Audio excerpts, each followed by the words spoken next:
Everyone, आज हम लोग चेक करेंगे फंडू प्रोग्रामिंग की वीडियो। मिडिल क्लास की गरीबी की 5 वजह जो हम खुद बनाते हैं।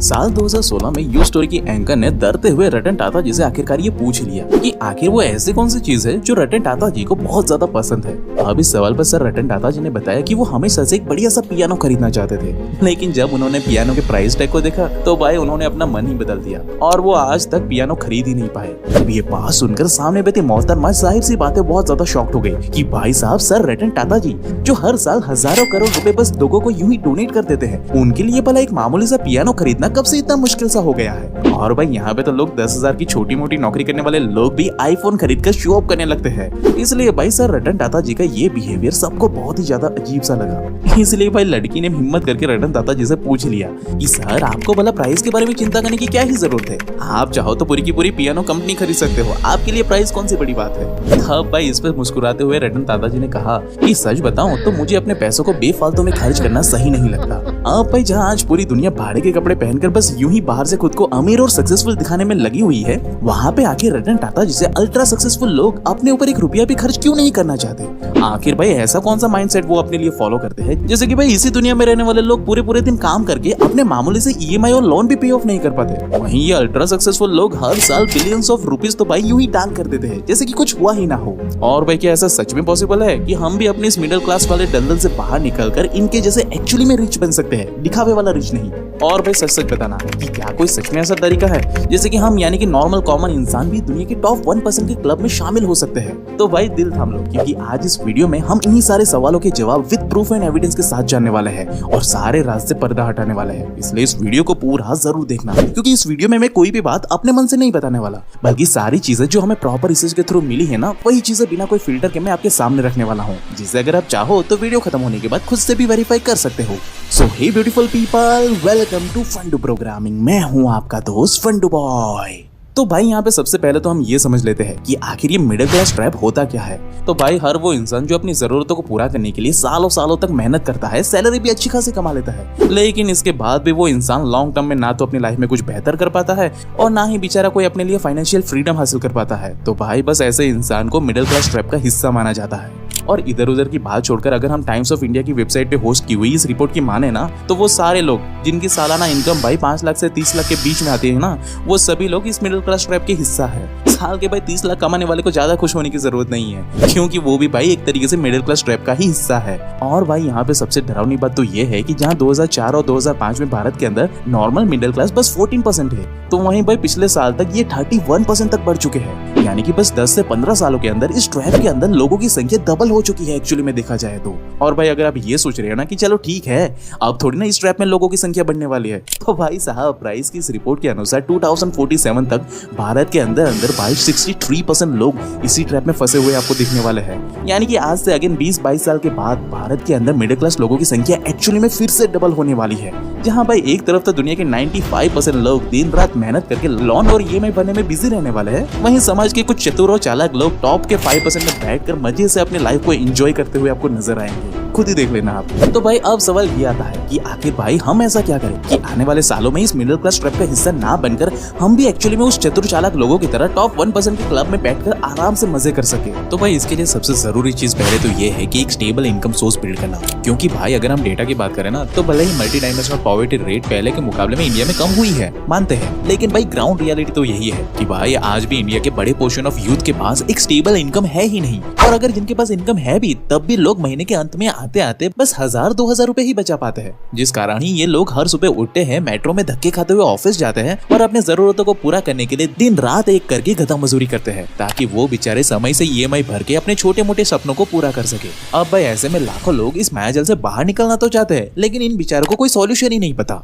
लेकिन मैं सच बताऊं तो इसका सॉल्यूशन बड़ा ही सिंपल सा है, जो कि है इन्वेस्टमेंट। अब मैं जानता हूं कि ये बात सुनकर काफी लोग बताएंगे कि भाई मैं तो महीने के अंत तक आते आते सैलरी से मर मर के थोड़े बहुत बहुत पैसे बचा तो लेता हूँ, लेकिन भाई 1000-2000 बचा करके मैं कौन सा टाटा बिरला या अंबानी बन जाऊंगा। और भाई मैं यही सोचकर इन्वेस्टमेंट के चक्कर में नहीं फंसता हूँ। अब भाई मैं आपको गलत नहीं ठहराऊंगा, लेकिन अगर आप भी ऐसा ही सोचते हो ना दोस्त, तो आप एक बहुत बड़ी गलती कर रहे हो। चलिए मैं आपको दिखाता हूँ कैसे। तो ये है अमन, जो कि एक नॉर्मल से जॉब करता है हमारे ही तरह, और महीने के अंत में अमन 2000 रुपए किसी तरह से सेव भी कर लेता है। लेकिन अमन उसे SIP में हर महीने इन्वेस्ट कर देता है, जहाँ उसे हर साल ज्यादा नहीं लेकिन करीब 15% का इंटरेस्ट रेट मिलता है। अब यहाँ पे अमन ये प्रोसेस 12 सालों तक फॉलो करता है, और उसने अपने आप को घिस कर 12 सालों तक पैसे सेव किए। और भाई 12 सालों के बाद आज उसके पास अलग से 8,07,000 रुपीज उसने बचा लिए है। इसलिए भाई अब अमन ये डिसाइड करता है कि वो अब अपनी एक छोटी सी दुकान खोलेगा और उसे भाड़े पे चढ़ा देगा, जहाँ से उसे ज्यादा नहीं लेकिन कम से कम हर महीने 5000 रुपए का प्रॉफिट तो पक्का आएगा ही आएगा। अब इससे हुआ ये भाई कि अमन जो कल तक 2000 रुपए महीने की बचा लेता था ना, आज उसके पास 2000 रुपए के साथ साथ वो शॉप का रेंट 5000 भी आने लगा। यानी कि अब भाई अमन हर महीने 7000 रुपए सेव करने लग गया, जिससे अमन ने कोई पार्टी वार्टी नहीं की, लेकिन उसने अगेन उसे री इन्वेस्ट करता गया।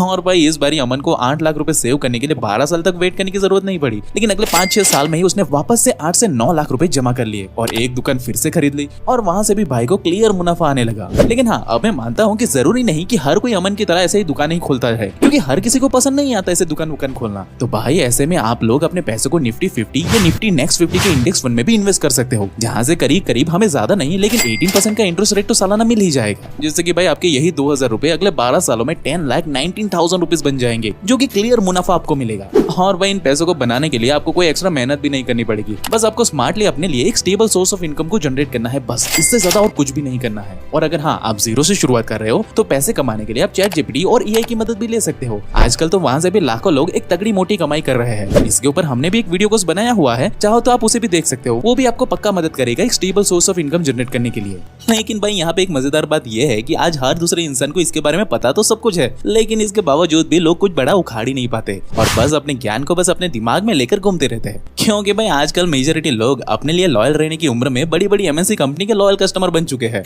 जैसे कि अगर हम डेटा की बात करें ना भाई, तो अकेले भारत के अंदर ही करीब 424 मिलियन लोग अपना पूरा का पूरा समय ओवर द टॉप यानी कि OTT वेब सीरीज को देखकर मनोरंजन करने में बिजी है। वहीं OTT ऑडियंस के यूनिवर्स की बात की जाए तो उसके अंदर तो भाई 190 मिलियन लोग ऐसे हैं जो भाई साहब OTT प्लेटफॉर्म के एकदम ईमानदार कस्टमर है। उनकी जेब से भले ही 100 रुपए इन्वेस्टमेंट के नाम पे ना निकले, लेकिन हर महीने वो 200-400 रुपए तो अलग से OTT प्लेटफॉर्म में तो बांट ही देते हैं। और भाई ये बात कोई मैं अपने मन से नहीं बता रहा हूँ, बल्कि इस वेबसाइट पे होस्ट हुई ये रिपोर्ट खुद ये बता रही है कि कैसे 2020 जो कि लोगों के लिए मोस्ट डिफिकल्ट ईयर था, लेकिन उस समय पे भी OTT प्लेटफॉर्म ने भाई करीब 19 बिलियन इंडियन रुपीस का धंधा किया था। अब अगर आप ये सोच रहे होगे ना कि भाई 2020 में तो सभी लोग अपने घर पे थे ना, इसलिए शायद से लोगों ने मजबूरी में अपने पैसे OTT वालों को दिए होंगे कि चलो 2 मिनट टाइम पास कर लेते हैं ये सोचकर। लेकिन भाई रियलिटी तो ये है कि आज जब सारी चीजें नॉर्मल हो चुकी है ना, तब भी लोगों के दिमाग से ये OTT का भूत उतरा नहीं है, बल्कि सिर्फ 2 साल के बाद यानी कि 2022 में यही OTT वालों ने 46 बिलियन रुपए कमाए हैं भाई, जो कि छोटी रकम नहीं होती। यानी कि बस 2 सालों में प्रॉफिट डबल से भी ज्यादा, और आज भी ये ग्रोथ सेम इसी तरीके से ग्रो हो रही है। तो भाई अब मैं आपसे पूछता हूँ कि आपके अनुसार ये जो बिलियंस ऑफ रुपीस ये OTT वाले कमा रहे हैं ना, वो पैसे आखिर है किसके? अमीर लोगों के? ना ना ना ना ना ना ना भाई, क्योंकि अगर आप सोच रहे हो ना कि ऐसे OTT सब्सक्रिप्शन तो सिर्फ रिच लोग ही खरीदते होंगे, मिडिल क्लास वाले लोगों के पास तो इतने पैसे कहाँ से ही होंगे, तो भाई आप बिल्कुल पूरी तरीके से गलत हो। क्योंकि भाई इन प्लेटफॉर्म के जो एक्चुअल कस्टमर्स हैं ना, वो सबके सब मिडिल क्लास से ही आते हैं, और ये भाई चद्दर के छुपे वही मिडिल क्लास के लोग हैं, जिससे अगर इन्वेस्टमेंट की बात बताओ ना तो 100 रुपए के लिए भी अपना दुखड़ा रोने लगते हैं कि भाई हमारे पास तो पैसे वैसे कुछ नहीं है, हम तो बहुत ही गरीब लोग हैं। लेकिन भाई यही लोग OTT प्लेटफॉर्म को हर महीने 200-400 रुपए तो बिल्कुल टाइम से देते हैं, वहाँ पे तो ये बिल्कुल भी नहीं झुकते। मतलब कि इनकी हिपोक्रेसी देख सकते हो ना भाई कि किस लेवल की हिपोक्रेसी चल रही है यहाँ पे। और भाई इनकी इसी आदत की वजह से ये बेचारे मिडिल क्लास के ट्रैप में ही फंसे हुए हैं। लेकिन हाँ, माना कि सभी लोग इनकी तरह नहीं करते, कुछ लोग समझदार भी होते हैं, और इन सब के बावजूद भी ऐसे बहुत सारे लोग हैं जो मिडिल क्लास में रहकर भी बहुत ही कड़ी मेहनत करते हैं और ठीक ठाक से पैसे भी सेव कर लेते हैं। लेकिन भाई इसके बावजूद भी वो बेचारे इस मिडिल क्लास के ट्रैप से बाहर निकल ही नहीं पाते, जिसका सबसे बड़ा रीजन है मिडिल क्लास वाले सपने, जो उन्हें हर बार इसी दलदल में लपेटे रहता है। अब ये सुनकर काफी लोग बोलेंगे कि भाई ये क्या बात हुई, अब क्या भाई हम मिडिल क्लास वाले लोगों को सपने देखना भी अलाउड नहीं है?